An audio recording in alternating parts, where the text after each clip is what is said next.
we are going to learn how to solve numerical based on universal law of gravitation. So let's start. I have taken example from NCERT.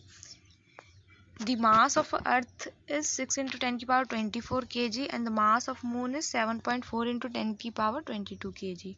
Then distance between earth and moon is given. We have to find out the force exerted by earth on the moon. Okay, and G, capital G यानी कि gravitational constant की value is given 6.7 into 10 की power -11 newton metre square पर KG square. तो diagram से समझते हैं. अर्थ का मास आपको दे रखा है, मून का मास दे रखा है, इन दोनों के बीच का डिस्टेंस जो है वो आपको दे रखा है और अर्थ जो मून पर फोर्स लगाएगी वो आपको ढूंढना है. तो देखिए कैसे करेंगे हम लोग. पहले गिवन लिख लेते हैं.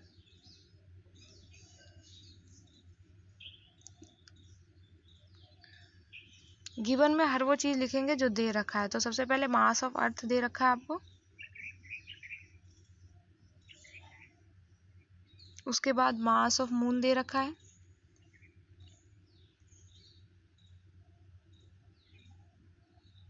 उसके बाद देखिए डिस्टेंस दे रखा है दोनों के बीच में,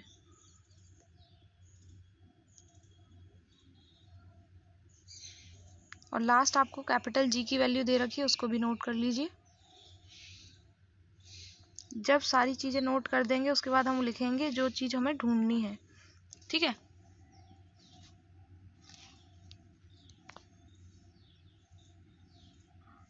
ढूंढना क्या है हमें, एफ, तो क्वेश्चन मार्क लगा दिए.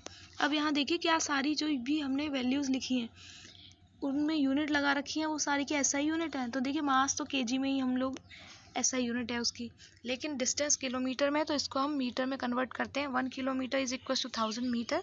तो यहाँ पर 1000 का मल्टीप्लाई कर देते हैं. 1000 का मल्टीप्लाई में 1000 में कितने 3 जीरो आएंगे और यहाँ ऑलरेडी 10 के ऊपर पावर 5 लगी हुई है. तो मैं सिंपली क्या करती हूँ, वो जो 3 है वो प्लस कर देती हूँ 5 में, है ना. तो इसको कैसे लिख सकती हूँ, यहाँ पर सिंपली क्या हो जाएगा आपका 8 मीटर, और ये ऊपर मिट गया है, इसको भी सही कर दे रही हूँ. तो ये हमने सारी चीज़ें लिख ली. अब इसको वैल्यूज़ को पुट करते हैं यूनिवर्सल लॉ ऑफ ग्रेविटेशन में. क्या बोलता है यूनिवर्सल लॉ ऑफ ग्रेविटेशन का mathematical expression, F is equal to G capital M small M upon D square. Value सारी पुट कर देते हैं अब हम.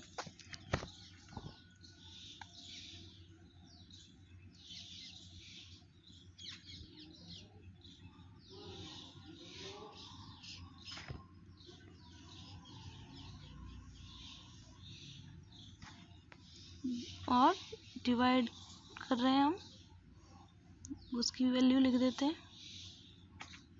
अब यहाँ पर 10 के जो एक्सपोनेंट है उनको अलग करना है हमको और बाकियों को अलग.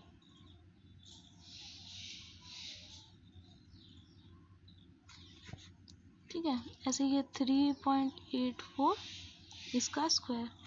ऊपर देखिए 10 की पावर में -11, 24 और 22. 24 और 22 प्लस का है, इनको ऐड किया तो कितना हो जाएगा 46, और इसमें से माइनस कर देते हैं हम 11. 46 माइनस 11 कितना हुआ 35. ऐसे नीचे देखिए आप 10 की पावर 8 है और इस पर स्क्वायर करना है हमें, तो 10 की पावर 16 हो गया. अब ये 16 जब ऊपर जाएगा, ये 10 जो ऊपर जाएगा तो 10 की पावर -16 हो जाएगा मल्टीप्लाई में.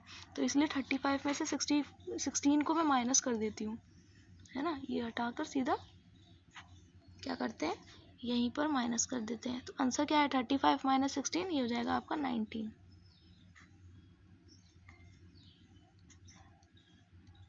अब इसको सॉल्व कर लेते हैं. तो पहले तो ये वाली चीज़ों को मल्टीप्लाई कर लेंगे, इसका स्क्वायर कर देंगे और फिर डिवाइड करेंगे.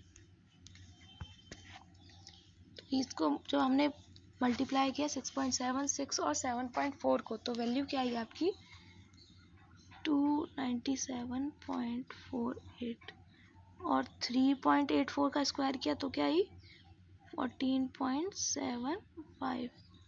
ऊपर क्या रखा था 10 की पावर 19. अब इसको डिवाइड दिया हमने तो आंसर आया हमारा 20.17 इंटू 10 की पावर 19. तो मैं यहाँ पर क्या कर रही हूँ 1 पॉइंट में आंसर देते हैं, तो यहाँ पर ऊपर नीचे 10 का मल्टीप्लाई कर दे रही हूँ. तो देखिए यहाँ पर क्या हो जाएगा, ये तो मैं इधर ऐड कर देती हूँ. तो 19 + 1 की जगह क्या हो जाएगा सीधा यहाँ पर 10 की पावर 20. ठीक है. 10⁻20 और यहाँ पर क्या हो जाएगा, ये 20 की जगह आपका 2.0 हो जाएगा।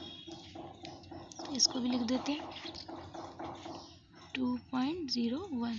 तो इतने न्यूटन की फोर्स जो है आपकी अर्थ लगाएगा किस पर, मून पर। आई होप आपको समझ में सब आ गया होगा।